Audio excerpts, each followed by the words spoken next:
Siamo qua alla Marchesi Gondi, Tenuta Bossi, è appunto un'azienda storica nel cuore del Chianti Rufina.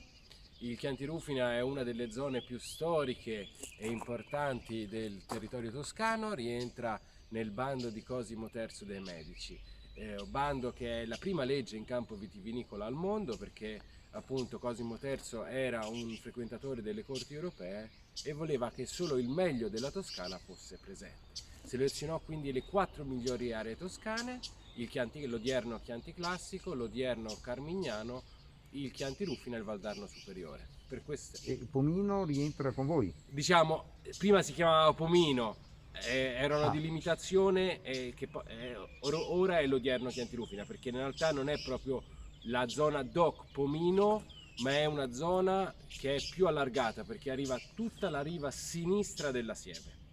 Ai primi dell'Ottocento, poi dopo fu allargata da questo lato qua. ecco. Le altre aree negli anni sono cresciute, qua appunto ci siamo fermati praticamente all'Ottocento, perché appunto sono due enclavi ben precise, la riva sinistra e la riva destra, sono tre vallate che delineano il Chianti Rufina, dove c'è un'unicità, perché ovviamente siamo un territorio molto piccolo, perché abbiamo a monte gli Appennini, a valle il fiume Arno, diviso appunto, come vi dicevo, riva destra e riva sinistra attraverso la Sieve, e appunto questa grande vicinanza dei fiumi portano al territorio grande umidità e ventilazione, soprattutto d'estate con i venti che vengono dal mare, da sud, e quindi questo consente di avere grandi escursioni termiche, quindi nei vini maggiori profumi primari e una grande espressione soprattutto in quei vini come ad esempio il Sangiovese. Allo stesso tempo il suolo fa la differenza, perché è a base di galestro e alberese, quindi ovviamente grande sasso, quindi il terreno ha una grande struttura, una grande ossatura, quindi la vite è sempre in stress e quindi produce pochissimo ma di altissimo livello. I nostri vini infatti hanno una longevità unica data da queste caratteristiche che gli donano grande tannino e freschezza. I vostri vini, ovvero l'azienda, la vostra azienda si chiama, Marchesi Gondi Tenuta Bossi. ecco, E appunto l'azienda oggi consta a 20 ettari vitati per un complessivo di 315 tra anche oliveti, boschi e cereali. L'azienda appartiene alla mia famiglia dal 1592, quindi si parla di 25 generazioni di produttori di vino, da sempre dediti al mantenimento di questo nostro bellissimo territorio. Ovviamente negli anni sia la villa che la cantina sono state ampliate, e il più grosso ampliamento fu nell'Ottocento grazie alla mia quadrisnonna, che era francese, che si chiamava Marie de la Bruguière, che veniva da Châteauneuf-du-Pape, altra zona vitivinicola importantissima. Veniva da una famiglia di vigneron, arrivò appunto in Toscana e dopo 5 anni rimase vedova. Non essendosi ambientata a Firenze, si trasferì qua in campagna, ampliò la villa costruendo la parte centrale della villa, perché prima era fatta a ferro di cavallo, e costruì tutta la parte di cantina qua sotto il giardino. Ma questo non è la cosa più importante che fece lei.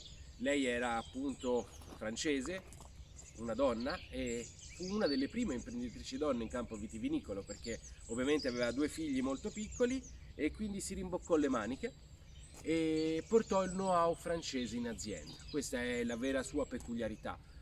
Chiamò 2 cantinieri dalla Borgogna. Lei appunto quando si innamorò di questo territorio perché gli ricordava la sua Châteauneuf-du-Pape, e qua era sicura di riuscire a produrre dei vini che potessero competere con il meglio della Francia. Quindi con l'aiuto di questi, io li chiamo cantinieri, in realtà potrebbero essere per noi oggi enologi, ovviamente iniziò una trasformazione. Innanzitutto andò a rimpiantare i vigneti e quindi andò a limitare il lavoro dei mezzadri, perché ovviamente prima c'era un'agricoltura promiscua, ogni mezzadro aveva un po' di tutto, faceva un po' di tutto, e lei gli disse: cari mezzadri, d'ora in avanti la vigna la faccio solo io. Quindi andò a studiare le migliori aree dove piantare vigneti specializzati come si conoscono ora. Allo stesso tempo gli disse: i vigneti vanno lavorati in questo modo, perché le uve devono arrivare nello stesso momento per avere grande qualità. Però, miei cari mezzadri, voi continuerete ad aiutarmi con un lavoro specializzato, cioè chi si occuperà della vigna, chi si occuperà della cantina, e quindi iniziò a trasformare in quell'idea che poi si è sviluppata appunto a seguito degli anni 40 con la riforma mezzadrile. E quindi lei fu una precursice in questo tempo. Allo stesso tempo iniziò a produrre dei vini anche più in stile francese, un Sauterne, un Cognac e in particolar modo un vino Chianti in stile Borgogna. Questo vino è una delle prime forme di riserva di Chianti, perché ovviamente all'epoca il Chianti era un vino semplice da beva, venduto prevalentemente in fiasco. E lei per questo vino decise di fare una cosa completamente in controtendenza. Da qualche anno appunto il barone Ricaso le aveva stilato quella formula che è diventata l'emblema del Chianti, cioè che il vino Chianti doveva essere composto da uve a base sangiovese, uve a bacca rossa, altre uve a bacca rossa autoctone e uve a bacca bianca, proprio perché deve essere semplice. Quindi fino a quel momento si potevano, come a Châteauneuf-du-Pape, anche utilizzare altri vitigni, e poi Châteauneuf-du-Pape non è solo rosso ma anche bianco. Certo. Ecco. E lei appunto decise, per fare questo grande vino rosso, di eliminare le uve a bacca bianca, perché ovviamente diceva che per fare un grande vino rosso non serviva l'uva bacca. Altro aspetto ovviamente fu l'invecchiamento. Non iniziò a utilizzare le barrique, iniziò a utilizzare botti grandi, ma le invecchiava per 3 anni in botte grandi, quindi ovviamente un vino che aveva un grande corpo. E poi inoltre fece un'altra scelta, e cioè non utilizzare il fiasco, ma bensì una bottiglia, perché ovviamente doveva invecchiare anche in bottiglia per arrotondarsi meglio questo vino con grande carattere e spessore. E quindi iniziò a utilizzare la bottiglia italica, che poi divenne ovviamente i francesi in questo sono molto più bravi, l'odierna bordolese, quindi uno degli standard del vino. Grazie a questi suoi cambiamenti ovviamente iniziò anche a sperimentare cose nuovissime, tipo ad esempio la fermentazione nei tini di cemento, che era stata appena scoperta da 30 anni o 40, fu una delle prime a sperimentare questo tipo di fermentazione.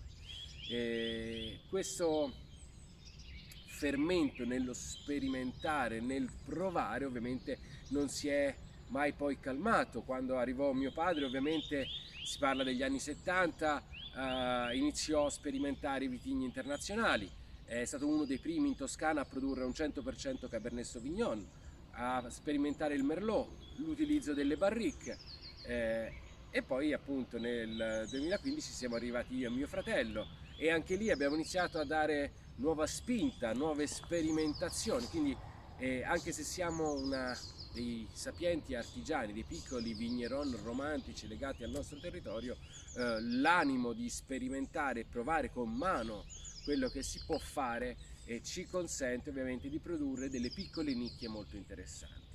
A livello di vino appunto produciamo circa 900 ettolitri, quindi siamo una piccola azienda, ma con un grande carattere. Facciamo 9 etichette, un bianco, un rosato, 3 Chianti Rufina, di cui 2 riserve e un single vineyard, e poi ovviamente 3 Super Tuscan, un Cabernet in purezza, un blend Merlot colorino e infine un Sangiovese in purezza molto particolare. E si conclude poi ovviamente col fiore Quindi all'occhiello. anche il Sangiovese è un Super Tuscan, cioè è Il fuori, Sangiovese è fuori... declinato in tantissimi aspetti, è declinato in tantissimi aspetti, poi in cantina gli spiego anche. E anche in versione Super Tuscan, cioè fuori dai parametri che so del Chianti ad esempio. Abbiamo scelto di fare questo Sangiovese Super Tuscan perché in realtà una parte è appassita, quindi ovviamente è molto fuori dagli schemi del classico e tradizionale Chianti, che nell'ultimo periodo può essere fatto anche Quindi al il 100%. vino che vi dà più soddisfazioni fra questi 9? Ovviamente tutti ci danno soddisfazione. Ovviamente per me il fiamma è che questo Sangiovese in purezza con una parte appassita è molto particolare, perché un po' è il vino mio e di mio fratello, che abbiamo iniziato a fare nel 2015, quindi è proprio l'emblema di come ci siamo sporcati le mani. Sulla scia dell'Amarone, da dove viene questa cosa? Esatto, ma poi le spiego perché, perché appunto io e mio fratello abbiamo due visioni diverse di Sangiovese e quindi per unire queste due anime abbiamo dovuto giocare con le tipologie di fermentazione. E poi c'era in Romagna un certo Ferrucci, che anche lui utilizza, quindi regione che vai, chiaramente, certo, appassimento dell'uva che trovi. Esatto. E poi ovviamente non manca il Vinsanto, il fiore all'occhiello dell'azienda, prodotto in solo 1500 bottiglie, è un prodotto molto particolare perché fa un invecchiamento di 10 anni. La versione bianca.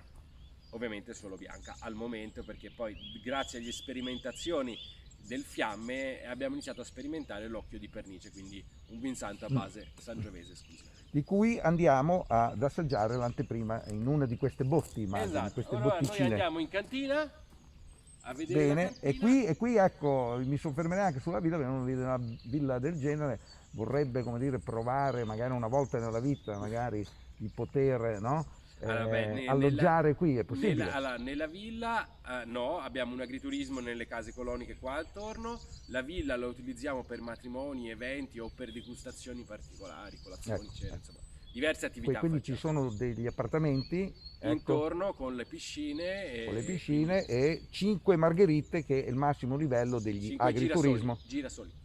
Ecco, girasoli, sono girasoli. Sono girasoli, che è il massimo, è il massimo che uno degli può agriturismi. prendere come girasoli.